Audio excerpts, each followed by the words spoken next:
Hey friends, I'm sure you've heard about the latest buzz on the money laundering raid that caught up with culprits held in question. I just wanted to share some of my independent thoughts on this, and maybe you can share yours too in the comments below. Surely a raid of this scale involving $1 billion or more is not just alarming, but also something that we can learn from, especially as a real estate professional like me. My personal reflections on this, which are solely my own, after having read the news and comments over social media, is this. How did these money launderers get under the radar with spending almost millions of dirty money on luxury goods, cars, and even properties? How did these criminals get their foot set into our good class bungalow undetected as foreigners? Even if they were on rental basis, how were they undetected? Surely the sums of rental is a lot. And like you, I have many questions in my mind that are unanswered. However, one thing I am further convinced of as a realtor is to be really very careful and aware of such dubious transactions involving Chinese-looking individuals with obvious Chinese names, but are bearing nationalities from countries they are not native to. And secondly, if the transaction amount is way off the charts, it can't be just plain lady luck. And thirdly, what makes me cringe is the fact that such huge sums of dirty cash and money could make it into the system when it comes from immoral and unethical means, which could be anything from murders, prostitution, scams, stolen goods, and heists of all sorts. The very mere thought of these culprits knowingly spending or living off such ill gains could do so without any remorse or conscience.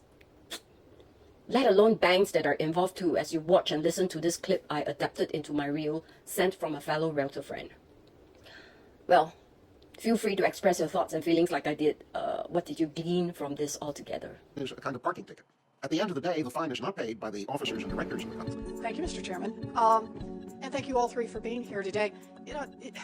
How many billions of dollars do you have to launder for drug lords, and how many economic sanctions do you have to violate before someone will consider shutting down a financial institution like this? Mr. Cohen, can we start with you? For our part, we imposed on HSBC the largest penalties that we had ever imposed on any financial institution. Let me just move you along here, though, on the point, Mr. Cohen. My question is, in your opinion, how many billions of dollars do you have to launder for drug lords before somebody says, we're shutting you down? Well, Senator, the actions, and I'm sure the regulators can address this issue, the actions that we took in the HSBC case, we thought were appropriate in that instance. Governor Pelham, perhaps you can help me out here? Sure.